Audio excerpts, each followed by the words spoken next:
পরপর 3টে পরীক্ষা শেষে নওফিল আবার এসেছে। তবে এবার প্রিয়তার কাছে বা সামনে নয়, বরং ক্যান্টিনে তার বিচার সভা বসেছে। তিনি প্রধান বিচারক। সবাই ভিড় জমিয়েছে সেখানে। প্রিয়তা পা টিপে টিপে কৌতূহলী মনে সেখানে গেল। টেবিলের সামনে একজন নতজানু হয়ে বসে আছে। তার সামনে চেয়ারে বসে আছে খলনায়ক রবি সাহেব নওফেল। কপাল বেয়ে ঘাম ঝরছে।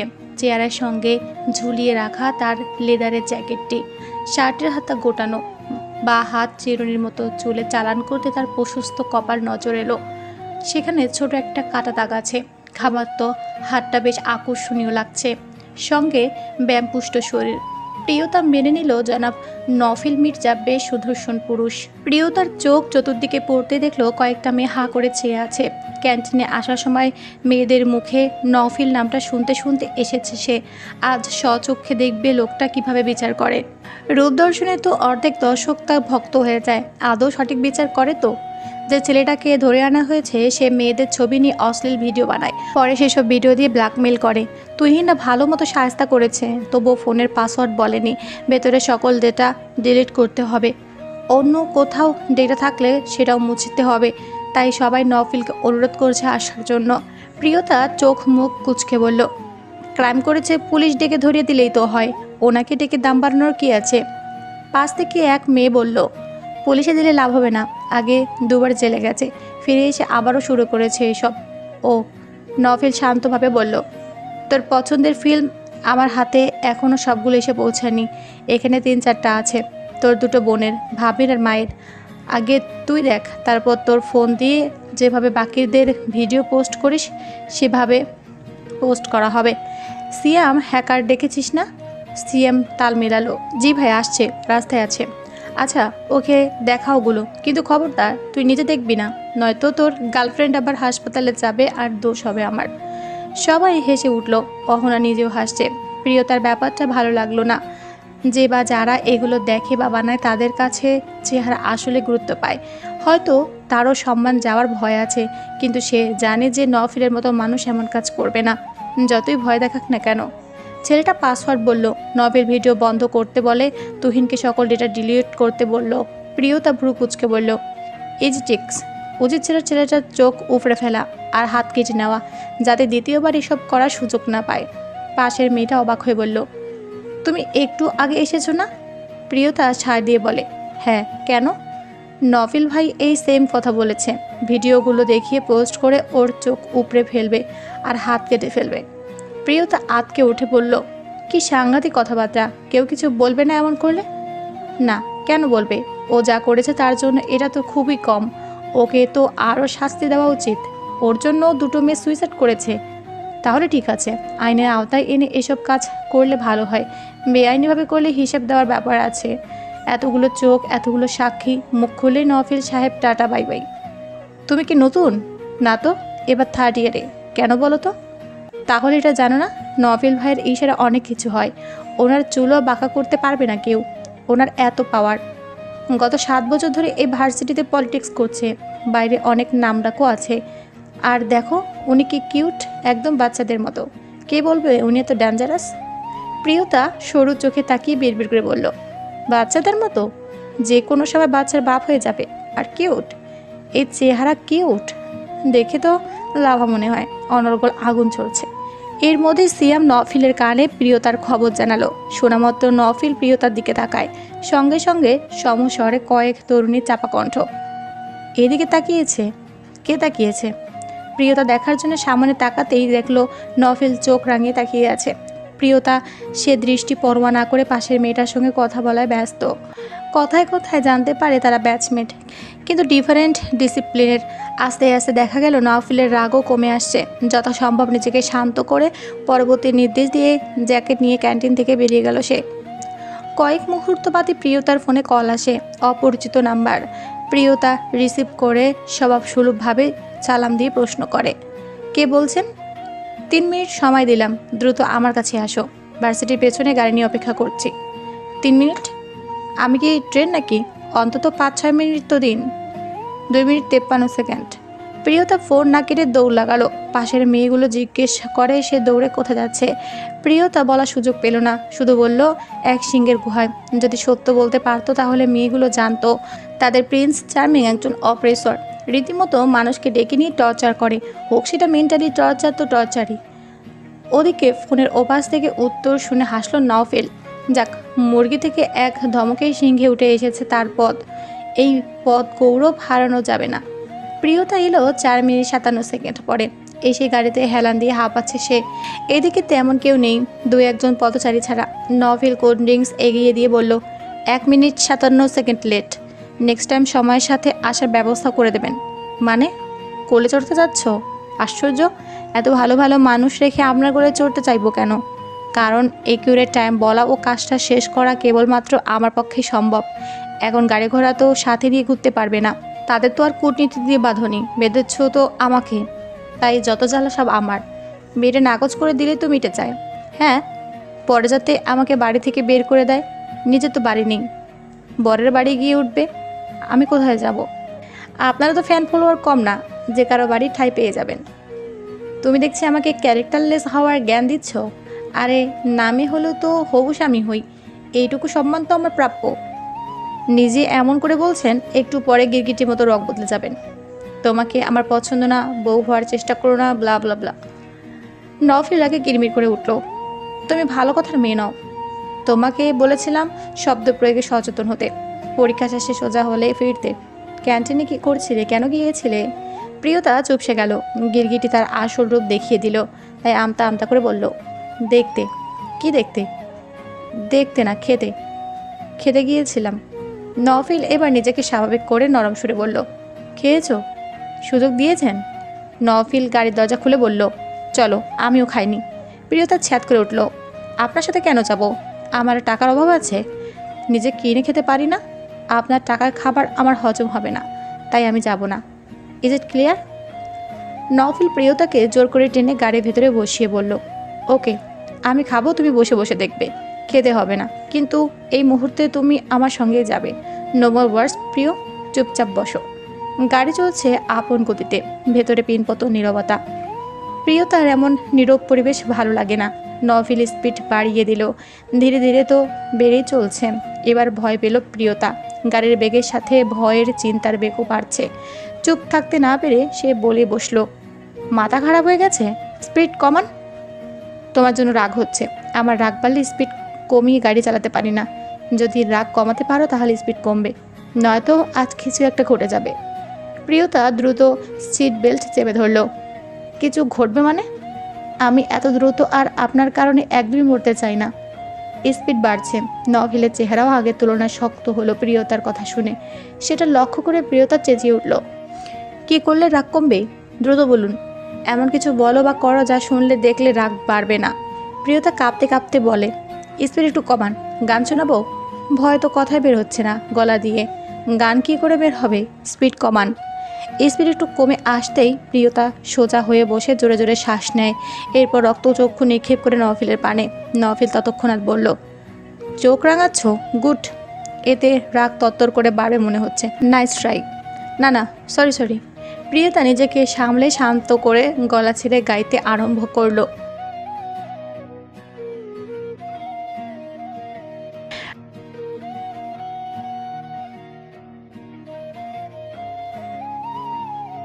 প্রাক্তনকে ডেডিকেট করে গাইলে নাকি?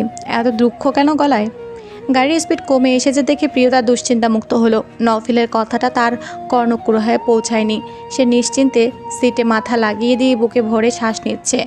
নফিল উত্তর না পেয়ে মেয়েটার দিকে তাকালো। তাকে শান্তিতে বসে থাকতে দেখে যেন সহ্য হলো না। কাক্ষতা গলায় প্রশ্ন করলো, তাহলে মনে মনে এসব চাও? প্রিয়তার বেখেয়ালি পাল্টা প্রশ্ন, কোন সব? তোমারও পরানো যাহা চাই আমি তাই। প্রিয়তা তীব্র প্রতিবাদ জানিয়ে তার বাক্যের বিরোধিতা করে বলল, একদম না, it's just a song, nothing more mister Nafil. Okay okay, বুঝেছি। এত হাইপার হওয়ার কি আছে? নাকি গিল্টি ফিল করছো সত্য ধরে ফেলেছি বলে? আপনাকে চাওয়ার থেকে আমি আজীবন অবিবাহিত থাকা প্রেফার করব। নফিল দুষ্ট হেসে বলল, যা মিথ্যে বলছো, আমি অতটাও খারাপ না। প্রিয়তা কটমটে ভাব নিয়ে তাকায়। লোকটা রসিকতা করছে নাকি গতবারের মতো চেঁচানোর সুযোগ খুঁজছে। এভাবে প্রথম দিকে নরম স্বরে মিষ্টি মিষ্টি কথা বলা শুরু করে, শেষ করে অপমানজনক বাক্য ধমকে। স্বভাব তার এতটাই খারাপ। পরিচিত একটা রেস্তোরাঁর সামনে এসে গাড়িতেই থামলো। এখানকার গরুর মাংসের সুনাম গোটা শহরে ছড়িয়ে আছে। বেশ কয়েকবার বন্ধুদের সঙ্গে এখানে এসেছে প্রিয়তা, কিন্তু আজ যেতে ইচ্ছে করছে না। নভিল গাড়ি থেকে প্রিয়তাকে নামিয়ে ভেতরে যেতে বলল। সে গাড়ি পার করে আসছে। তার কথা মতো প্রিয়তা ভেতরে ঢুকলেও ঠিক কোথায় যাবে বুঝতে পারছে না। দোতলার রেস্তোরাঁয় নাকি তিনতলার রেস্তোরাঁয়। নভিল কয়েক মুহূর্তের মধ্যে চলে এলো।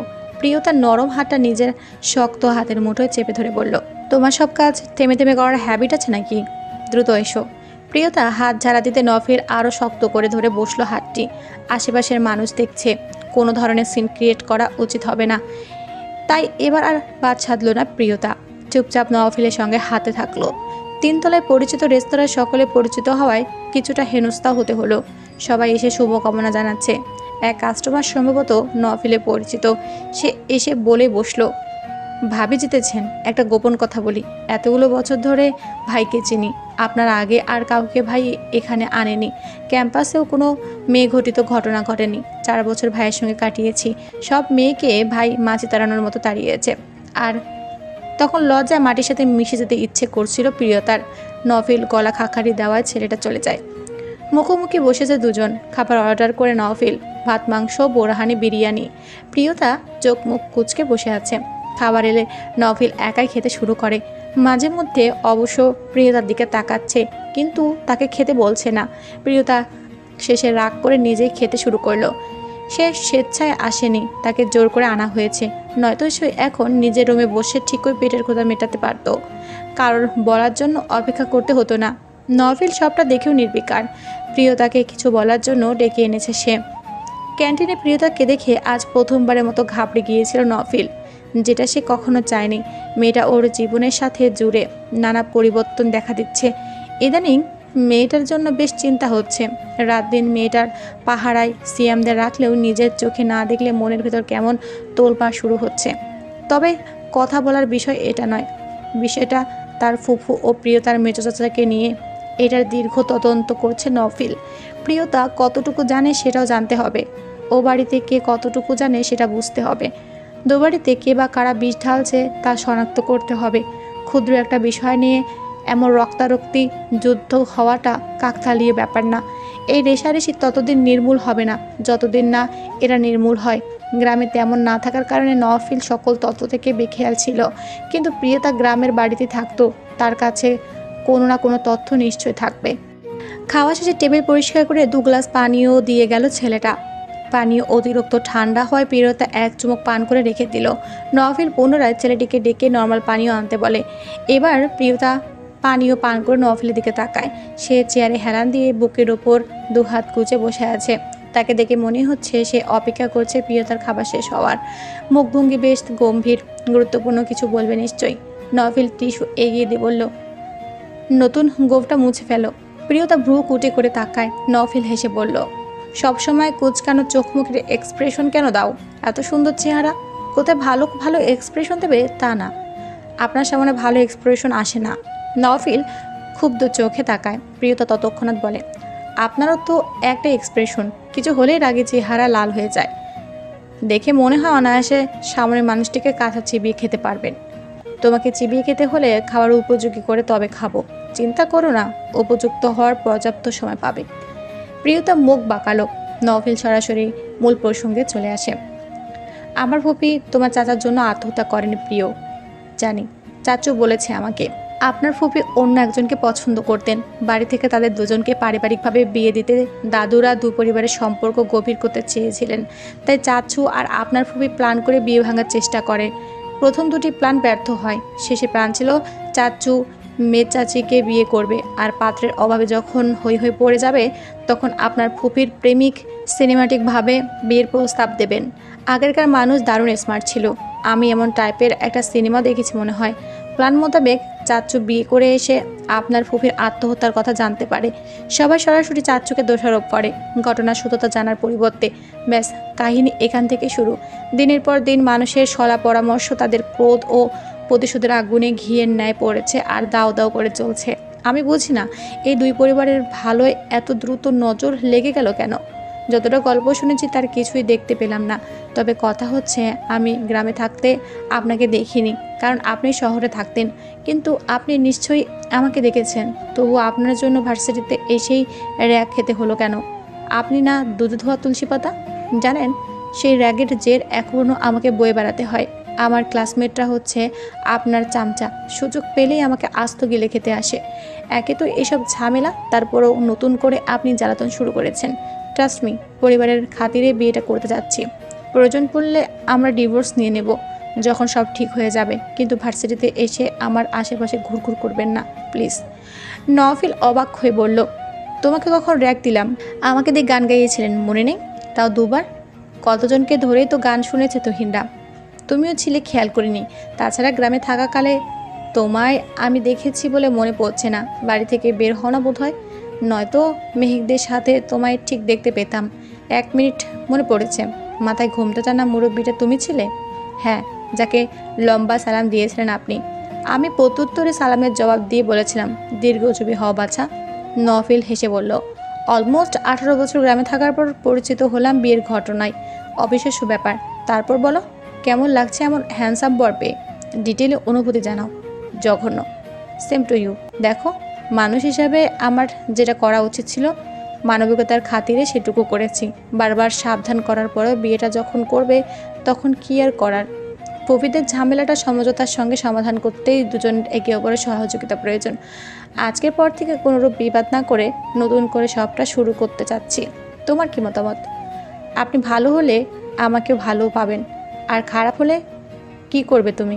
প্রিয়তা তেতে উঠে বলল, দেখেছেন দেখেছেন কেমন স্বভাব আপনার? আপনার সাথে সমঝোতা আসলেই সম্ভব? তোমার কথার ধরন দেখেছো? পাক্কা ঝোঁকরুটে মেয়ে। আমি সমঝোতার কথা বলেছি, তুমি কি বলছো? আমি ভালো হলে তোমাকে ভালো পাবো, এসব কেমন কথা? ওকে, আমি সরি, ঠিক আছে।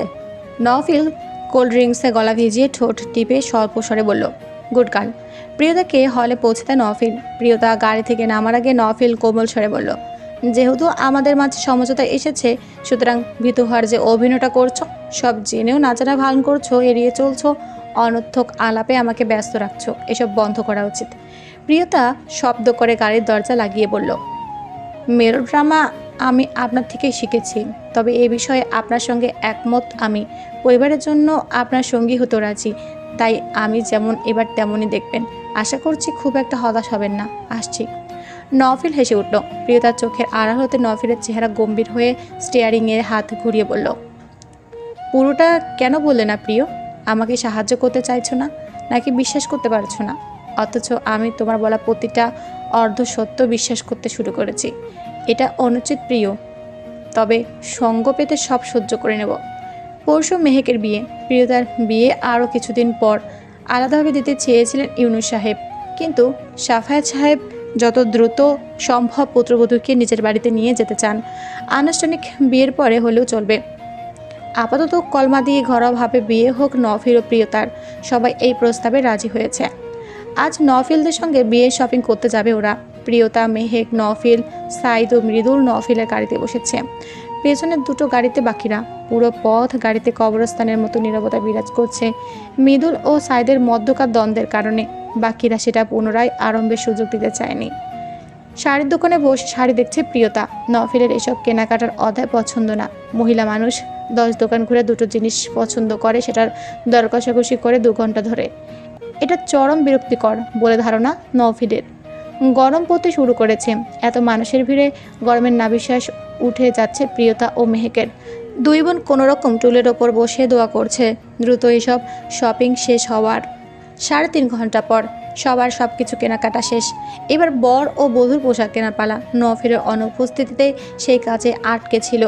নওফিল এসে ফেরার তাড়া দিলে তার মা নাজনীন বেগম বললেন, প্রিয়তা শাড়ি লেহেঙ্গা পছন্দ করে দে, তোরটা ওর পছন্দ মতো হবে। ওর পছন্দের জিনিস নাও, যে পরবে সে ভালো বলতে পারবে তার জন্য কোনটা বেটার। বিয়ের দিন যে শাড়ি বা লেহেঙ্গা পরবে সেটা বাদে প্রিয়তা সব নিজের পছন্দ অনুযায়ী কিনবে। তোর দাদির হুকুম, একে অপরের বিয়ের পোশাক তোরা নিজেরা বেছে নিবি। নওফিল প্রিয়তার পাশে বসে ফিসফিসে জিজ্ঞেস করলো, কিছু পছন্দ হয়েছে? আপনার মনে হয় আমার চয়েস ভালো? অবশ্যই, না হলে আমাকে বেছে নিতে না। তুমি খাঁটি রত্ন চেনো, জলদি আমার জন্য পাঞ্জাবি পছন্দ করো। রং হোয়াইট, ওকে। নওফিলের জন্য সাদা পাঞ্জাবির কালেকশন দেখানো হচ্ছে। নওফিল দোকানের মালিককে ডেকে বিয়ের ম্যাচিং আউটফিট দেখাতে বলল, সবার আড়ালে এবং তা আলাদা আলাদাভাবে। প্রিয়তা সেটা লক্ষ্য করে বলল, ম্যাচড কেন? আপনার বোনেরা এটা পছন্দ করবে না, আপনাকে ভুল বুঝবে। এই মিথ্যা সম্পর্কের জন্য নিজের মূল্যবান সম্পর্কগুলো নষ্ট করবেন না। নওফিল শুনল না। ফোন দিয়ে ফিকির খাটিয়ে দোকানের সবথেকে সুন্দর পাঞ্জাবি, শাড়ি, শেরওয়ানি ও লেহেঙ্গা কিনে ফেলল। সাবা আপু বিরোধ করেছিল প্রথমে, শুধু কলমার জন্য এত টাকা খরচে তার ঘোর আপত্তি। পরে আনুষ্ঠানিক বিয়ের সময় আবার খরচা হবে, কিন্তু নওফিল সেসব কথা ধার ধারল না। সাফায়েত সাহেব নিজে নওফিলকে সমর্থন করেছেন, যেচে টাকা দিচ্ছেন, তাহলে সস্তা জিনিস কিনে সবার সামনে মান খুইয়ে কী লাভ? প্রিয়তা হতাশ হলো। নওফিলের এমন নিজস্ব চিন্তা চেতনা কেউ দেখছে না। ওরা ভাবছে প্রিয়তা নওফিলের মাথা খাচ্ছে। প্রিয়তা চেঁচিয়ে বলতে ইচ্ছে করছে, ওই ডেফিলের মাথা সে ফ্রিতে পেলেও খাবে না। তাদের ভদ্র ছেলেকেই প্রিয়তা নষ্ট করছে না। সে আগে থেকে ঘাততারা, রক্তারা, জেদি ধাঁচের মানুষ। ভদ্রতা সভ্যতা কেবল একটি মুখোশ মাত্র। সে তো প্রিয়তাকে গুটি করে নিজের কার্য হাসিল করার তাগিদে ব্যস্ত। মহাবধ নওফিল। গাড়িতে ওঠার সময় প্রিয়তার হাত থেকে ব্যাগ নিয়ে নওফিল ব্যাগগুলো গাড়িতে রেখে মৃদু হেসে বলল, আমার কাছে আমার পরিবার যেমন মূল্যবান, ঠিক তেমন তুমিও মূল্যবান হতে চলেছ প্রিয়। তাদের কথা ভাবতে গিয়ে তোমার কথা ভাবতে ভুলি কী করে? তোমার জন্য তো শুধু এতটুকুই করতে পারবো, তাই সুযোগ হাতছাড়া করলাম না। বাকি যুদ্ধ তোমাকে একাই লড়তে হবে। শুধু মনে রাখবে, আমরা শান্তির জন্য মিলিত হবার সিদ্ধান্ত নিয়েছি। যা করব, যতটুকু করব, তা দুই পরিবারের শান্তি বজায় রাখতে করব। তুমি ঘর সামলাও, আমি বাকিটা সামলে নেব। একটুখানি সময় দাও, সব ঠিক করে ফেলবো প্রিয়। তাহের চাচা কিছু একটা জানেন ফুপির ব্যাপারে। নওফিল হেসে বলল, অবশেষে মুখ খুললে রাতে এই বিষয়টা নিয়ে কথা হবে, কারণ আজ মনে হয়েছে আপনি অতটাও ভয়ঙ্কর নন। নওফিল ডান ভ্রু তুলে প্রশ্নসূচক দৃষ্টি নিক্ষেপ করে। প্রিয়তা হেসে বলল, আগে একটু ভয় লাগতো, এটা অসত্য নয়। হাতের যা গতি আপনার, মুখের লাগামের অবস্থা তো আরও গুরুতর। রাগ নিয়ন্ত্রণের জন্য প্রপার ট্রিটমেন্টের প্রয়োজন। নওফিল সহজ স্বাভাবিক স্বরে রসিকতা করে বলল, মিষ্টি বইয়ের সংস্পর্শে এলে আমার সব অভ্যাস পরিবর্তিত হবে। আর নওফিলের বাকি কথা শেষ করতে না দিয়ে প্রিয়তা কপট রাগ দেখিয়ে বলল, 1 সেকেন্ড, যেখান থেকে সব ডায়লগ মুখস্থ করেছেন ফিরে গিয়ে সেটা চেক করে দেখবেন। কেন? কেন, কোথায়, কিভাবে, কাকে এইসব বলতে হয় সেটা জেনে বলা উচিত। মন চাইলেও বলতে আর বলে দিলেন, এসব ঠাট্টার বিষয় নয় যে বললেই হয়ে যাবে। নওফিল সন্দিহান গলায় বলল, আসলেই। প্রিয়তা বিরক্ত চেহারা নিয়ে গাড়িতে উঠে বসে। মানুষটা অহেতুক রসিকতা করছে, এমন ভাব করছে যেন সে প্রিয়তাকে নিয়ে কত চিন্তা করে। বিয়েটাও মন থেকে করেছে, প্রিয়তাকে নিজের বউ ভাবছে, অথচ সব নাটক, ড্রামাবাজ একটা। আলহামদুলিল্লাহ, কবুল। বাক্যটি নির্গত হওয়ার সাথে সাথে সমগ্র গ্রামে খুশির জোয়ার বয়ে গেল। সকল শত্রুতা ভুলে একে অপরকে আলিঙ্গন করে মিত্রতার সূচনা করলো গ্রামবাসী। প্রিয়তা অশ্রুসিক্ত নয়নে সে খুশির প্রতিবিম্ব দেখছে। ইউনুস সাহেবের শরীরটা ইদানিং ভালো যাচ্ছে না। গ্রামের এই অবস্থা তার মনেও খানিকটা তৃপ্তি এনে দিল। মেজো চাচু 2-3 বার ঘুরে গেলেন। চাচাতো ভাই প্রীতম ইমতিয়াজের সঙ্গে বসা, তার পায়ের ওপরে ঝুলছে দীপ্ত। মেজো চাচুর 2 রত্ন, হুবহু তার কার্বন কপি। চোখ জুড়িয়ে যায় ওদের দিকে তাকালে। মেজো চাচুকে নিয়ে কোনো বিতর্ক হয়নি আজ। মির্জা সাহেব তার কথা রেখেছেন, নতুন সংঘাতে সূত্রপাত করতে দেননি। মাহমুদ সাহেব তার সঙ্গে বসে ছেলে মেয়েদের খুশির মুহূর্ত উপভোগ করছেন। আজ রাতে প্রিয়তাকে নিয়ে যাবেন তারা। বাড়ি থেকে একই দিনে দুটো মেয়ে একসঙ্গে চলে যাবে। বিচ্ছেদের বেদনায় যেন সকলে পাথর হয়ে আছে। বিশেষ করে প্রিয়তাকে নিয়ে চিন্তিত সবাই। মেয়েটা মানিয়ে নিতে পারবে তো ওই পরিবারে? কোনো অসুবিধা হবে না তো? এত দ্রুত নিয়ে যাওয়ার কি খুব দরকার ছিল? প্রিয়তার মা প্রেমা বেগম আঁচলে মুখ গুজে ছাদে দাঁড়িয়ে কেঁদে চলেছেন। নওফিল তার পাশে এসে দাঁড়াতে উনি দ্রুত চোখ মুখ মুছে বললেন, কিছু লাগবে বাবা? আমি থাকতে আপনার মেয়ের কোনো ক্ষতি হবে না, আমার ওপর ভরসা রাখতে পারেন। আমি নওফিল, আজ আপনাকে কথা দিচ্ছি, আপনার মেয়ে সুখে দায়িত্ব আমার। প্রিয়তার জন্য যেমন সংসারের স্বপ্ন দেখেছেন আপনারা, ও তেমনটাই পাবে। এখন গিয়ে ওর কাছে একটু বসুন, ও আপনাকে খুঁজছে। তুমি বাড়ির জামাই, কিন্তু আজকের পর তুমি আমার সন্তান সম নওফিল। তাই জামাই হিসেবে নয়, ছেলে ভেবে কথাটা বলছি। কিছু মনে করো না, দুপরিবারে যথেষ্ট তিক্ততা আছে। আমি জানি আমার মেয়ে সবার মন জয় করতে পারবে, সকল উত্থান পতনে সে শক্ত থাকতে পারবে। মা হয়ে একটা অনুরোধ করছি, তুমি ওর হাত কখনো ছেড়ো না। ওই বাড়িতে ও শুধু তোমার জন্য, এই পরিবারের দ্বন্দ্ব ও গ্রামের জন্য যাচ্ছে।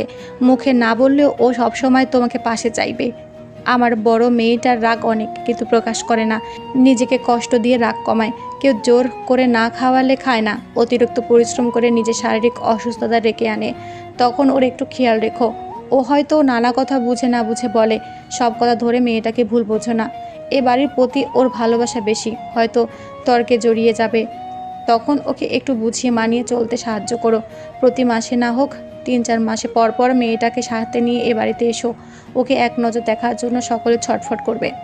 নওফিল প্রেমার হাতে হাত রেখে বলল, চিন্তা করবেন না আম্মু, আমি ওর খেয়াল রাখবো। আর 3-4 মাস কেন, পাশের গ্রামে বাড়ি, আধ ঘন্টার পথ। ওর যখন মন চাইবে আসবে। তবে হ্যাঁ, আপনার মেয়ে একটু বেশি কথা বলে, সমস্যা নেই, আমি অত্যন্ত ধৈর্যশীল, সবটা মানিয়ে নিতে পারবো। সহ্য করা ছাড়া আর উপায় কি? প্রিয়তা মাত্রই ছাদে এসেছে। বাক্যটি কানে পৌঁছাতেই সে ছ্যাদ করে উঠল। মায়ের কাছে আহ্লাদি স্বরে অভিযোগ করে বলল, আমি বেশি কথা বলি? না আম্মু, উনি আমাকে দিয়ে বেশি কথা বলান। আমি তো সবসময় চুপই থাকি, তুমি তো জানোই আমি কেমন। নভেল চেহারায় কপট রাগিনে বলল, দেখুন আম্মু, আপনার মেয়ে এখানেও চলে এসেছে। আমার নামে ভুলভাল কথা বলে আপনার মন বিষিয়ে দেওয়ার চেষ্টা করছে। ওর কথা একদম বিশ্বাস করবেন না। বলেই জিভ বের করে ভেঙালো নওফিল। প্রিয়তা রেগে বলল, দেখেছ আম্মু, আমাকে ভেঙালো। প্রেমা নওফিলের দিকে তাকাতেই নওফিল প্রিয়তার অভিযোগ অস্বীকার করে বলল, কখন ভেঙালাম? দেখেছেন আম্মু, আমার মতো নিরীহ বর পেয়ে কেমন অমানবিক অত্যাচার করার পরিকল্পনা করছে। আমাকে কি বলেছে জানেন? শুধু ওই বাড়িতে ঢোকার অপেক্ষা, তারপর আমাকে নাকে দড়ি দিয়ে ঘোরাবে। এমন মেয়ে আপনার মতো মায়ের কি করে হতে পারে? এই মেয়ে দত্তক নেওয়া না তো? হতে পারে। আপনারা এত ভালো মানুষ, দু একটা ড্রেনে পড়া বাচ্চা তুলে এনে যত্ন নেওয়া অসম্ভব কিছু নয়। প্রিয়তা তেড়ে গেল নওফিলের দিকে। এই, আপনি কি বললেন? আমি ড্রেনে পড়েছিলাম? তাহলে আপনি সেই ড্রেনের পাশে ড্রেনে ছিলেন, এজন্য আপনার স্বভাবও এমন? প্রেমা খানিকটা উঁচু স্বরে বললেন, আহ প্রিয়, নওফিল তোমার স্বামী, তার সাথে তুমি এভাবে কথা বলতে পারো না। প্রিয়তা প্রায় কেঁদে উঠে বলল, উনি যে বললেন। প্রেমা হেসে বললেন, পাগল মেয়ে, নওফিল তো মজা করছে। কিছুটা থেমে প্রেমা পুনরায় গম্ভীর স্বরে বলতে আরম্ভ করলেন, কিন্তু আজ তোমার যে ব্যবহার দেখলাম তা আমার পছন্দ হয়নি প্রিয়। আজকের পর থেকে নওফিলের কথা অবাধ্য হবে না। ও যা বলবে তাই শুনে চলবে। ওটা তোমার বাবার বাড়ি নয়, শ্বশুর বাড়ি। ওখানে তোমাকে মানিয়ে গুছিয়ে ভালোবেসে থাকতে হবে। আজ থেকে মির্জা বাড়ি তোমার পরিবার, নওফিলের বাড়ি তোমার বাড়ি। নওফিল তোমার প্রতি যতটা দায়বদ্ধ, তুমিও ওর প্রতি ততটাই দায়বদ্ধ। কখনো যেন ও বাড়ি থেকে আমার মেয়ের নামে অভিযোগ না আসে, সেটা দেখার দায়িত্ব তোমার, বুঝেছো? প্রিয়তা মাথা নাড়ে। প্রেমার কান্নায় জড়িয়ে আসা কণ্ঠ শুনে নওফিল দ্রুত মা মেয়ের কান্নার সূচনা থামাতে বলল, শুনেছ সব? আম্মুর উপদেশ যেন মাথায় থাকে। প্রিয়তা মুখ ভেঙচি দিল। প্রেমা প্রিয়তার মাথায় হাত বুলিয়ে নওফিলের দিকে তাকিয়ে বললেন, তোমরা থাকো, আমি নিচে গেলাম। নওফিল সায় দিল, আচ্ছা। প্রিয়তা মায়ের সঙ্গে যাবার প্রস্তুতি নিয়ে বলল, আমিও যাব। অমনি নওফিল ওর হাত টেনে ধরল, তুমিও গেলে আমি এখানে একা কি করবো বউ? মনে মনে না মানলেও শরীয়ত মতে 3 কবুল বলে বিয়ে করা বউ আমার, এত সহজে যেতে দিচ্ছি না। আমি নিচে যাব, ছাড়ুন আমাকে। সব আদর একা নিতে চাও, এতক্ষণ নিলে না? এবার ছোট বোনকে সুযোগ দাও। সেদিন তাহির আঙ্কেলের ব্যাপারে কথা বলার সুযোগ পাইনি, এখন সময় সুযোগ দুটোই আছে, তাই টাইম ওয়েস্ট না করে সময়কে কাজে লাগাও। তাহির আঙ্কেল কি জানে? প্রিয়তা থামলো। শর্ত মোতাবেক নওফিলের সঙ্গে তাকে সমঝোতা করতে হবে। প্রিয়তা নিজেকে গম্ভীর স্বভাবে রূপান্তর করে তীক্ষ্ণ গলায় বলল, বছরখানেক আগে একটা ব্যাগ পুকুরে ফেলে নানা কথা বলেছিলেন তিনি, তার মধ্যে সুফিয়া ফুফির নামও ছিল। সব প্রমাণ শেষ, এই টাইপের কিছু। আর কাউকে বলেছো এসব? না। পরের দিন তো আপনাদের সাথে আমাদের ঝগড়া লেগে গেল, তুষার ভাই আর রিয়াজ ভাইয়ের মাঠ দখল নিয়ে দ্বন্দ্ব হলো না? সেবারের ঘটনা ভুলে গিয়েছিলাম, সেদিন মনে পড়ল। তুমি এত মিথ্যা বলো কেন? এই কেসে আমাদের পূর্ণ সহযোগিতা না হলে সমাধান আসবে না, এটা কেন বুঝতে চাইছো না? প্রিয়তা এবার নওফিলের চোখে চোখ রেখে বলল, সে ব্যাগটা আমি তুলেছিলাম, সেখানে কিছু ছিল না। মনে হয় তাহের চাচা আমাকে দেখানোর জন্য এমন করেছিল। তোমাকে কেন দেখাতে চাইবে? তুমি প্রকাশ্য প্রমাণ জোগাড় করেছিলে নাকি? না, মেজো চাচ্চুর কাছে যখন গল্প শুনেছিলাম তখন উনি আমাকে দেখিয়েছিলেন। বাড়ির অনেক সমস্যা মেটাতে আমি গুরুত্বপূর্ণ ভূমিকা পালন করেছি, হয়তো তাই উনি আমাকে অত্যধিক বুদ্ধিমতী মনে করেন, সেজন্য ভুল পথে চালিত করে বিভ্রান্ত করতে চেয়েছেন। তুমি নিশ্চিত হলে কি করে তাহের আঙ্কেল এসবে জড়িত? তার প্রতিক্রিয়া দেখে। ব্যাগটা আমি ইচ্ছে করে তার ঘরের সামনে বাঁধিয়ে রেখেছিলাম তাকে দেখানোর জন্য। তিনি ব্যাগ এবং আমাকে একসাথে দেখে ভয় পেয়েছিলেন। পরবর্তী বেশ কিছুদিন আমাকে এড়িয়েও চলেছেন। এজন্য চাননি বিয়েটা হোক। গ্রামের মানুষকে উস্কে দিয়েছিল পঞ্চায়েতের দিন। কিন্তু শুধু তাহের আঙ্কেল নয়, কাদের চাচা, মৌসুমী চাচি, রহিম মামা সহ অনেক কিছু জানেন। যেমন পরোক্ষ বা প্রত্যক্ষ সাক্ষী। তাদের মুখে যে বন্ধ করেছে সে আমাদের আপনজন হবে, নয়তো এত সাহস পাবে না। বাড়িতে আমি তেমন থাকি না, তাই বাড়ির ভেতরের প্রমাণ খোঁজার সুযোগ পাবো না। তুমি একা নিজেকে সামলে নিতে পারবে? পারবো। আমার বাড়ি কেউ তোমাকে কষ্ট দিলে তার শাস্তি তাদের না, তুমি আমাকে দিও প্রিয়। তারা স্বজন হারিয়ে বিভ্রান্ত, ঠিক ভুলের জ্ঞান নেই তাদের। দীর্ঘ সময় শত্রুতা তাদের বদলে যাওয়া সফল হতে দিচ্ছে না।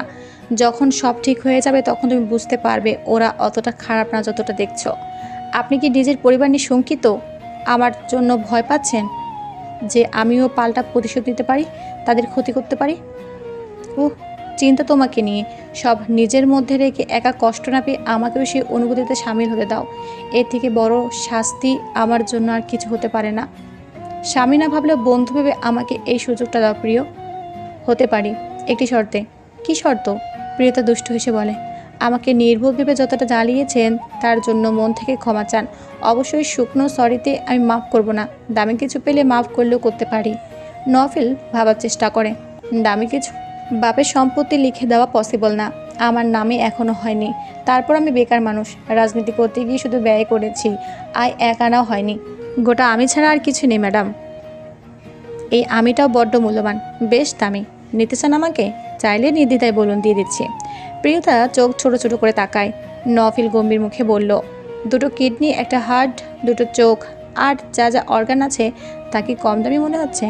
যদি চাও জান দিয়ে দেবো তোমার জন্য। এবার খুশি? প্রিয়তা বুকের ওপর হাত গুজে বলল, ওকে দিন, জান দিলে আমি ক্ষমা করতে রাজি। নফিলের চোখে মুখে দুষ্টুমির ছাপ। সে মিটিমিটি হেসে এক নাগারে বলল, বোকামি। জান তো যখন তখন দেওয়ার ব্যবস্থা করা যায়, কিন্তু তা পেতে তো তোমার 10 মাস সময় লাগবে। আগে ঝামেলা মিটুক। জান যতগুলো চাইবে ততগুলো দেব। শুধু শুধু আমার ওপর রাগ করে বসে আছো? আমাকে খারাপ মনে করছো?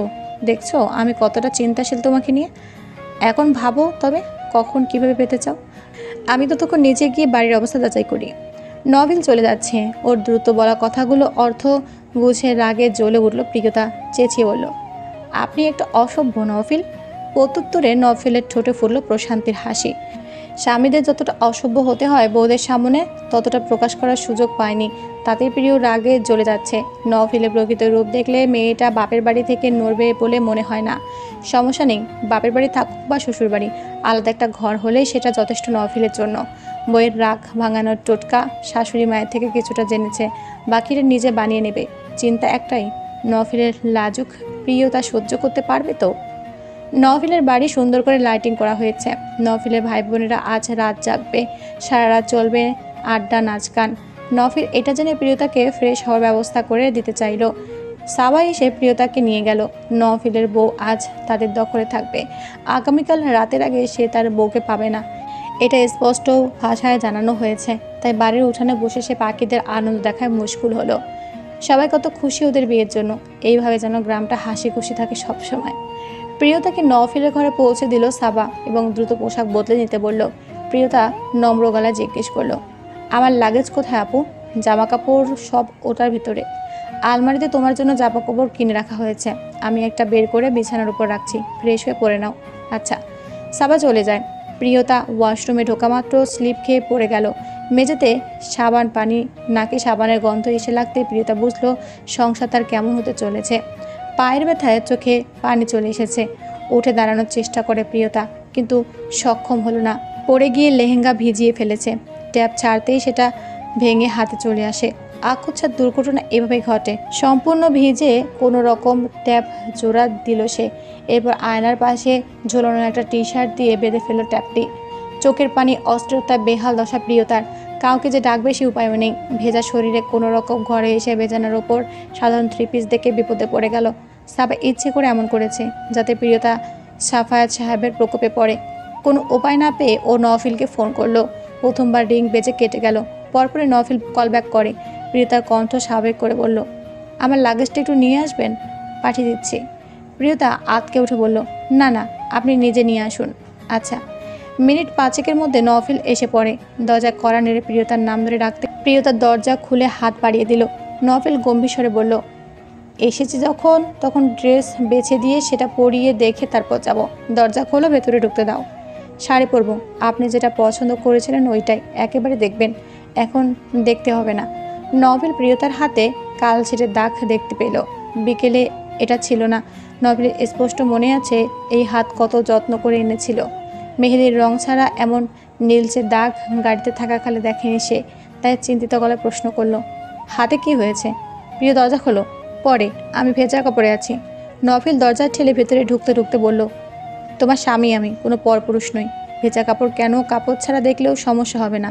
তুমি সরে দাঁড়াও, আমাকে ভেতরে আসতে দাও। প্রিয়তা কিছু বলার সুযোগ পেল না। দরজা নিজের দিকে আসতেই সে পড়ে গেল। নওফিল ভেতরে ঢুকে প্রিয়তাকে এমন অবস্থায় দেখে স্তম্ভিত হয়ে যায়। মেয়েটা সবে বাড়িতে পা রেখেছে, এর মধ্যে এই কি দশা হলো? নওফিলের আরও সচেতন হওয়া উচিত ছিল। তার ভুলে মেয়েটাকে এত কষ্ট পেতে হচ্ছে ভাবতেই সারা শরীর রাগে থরথর করে কাঁপতে শুরু করে।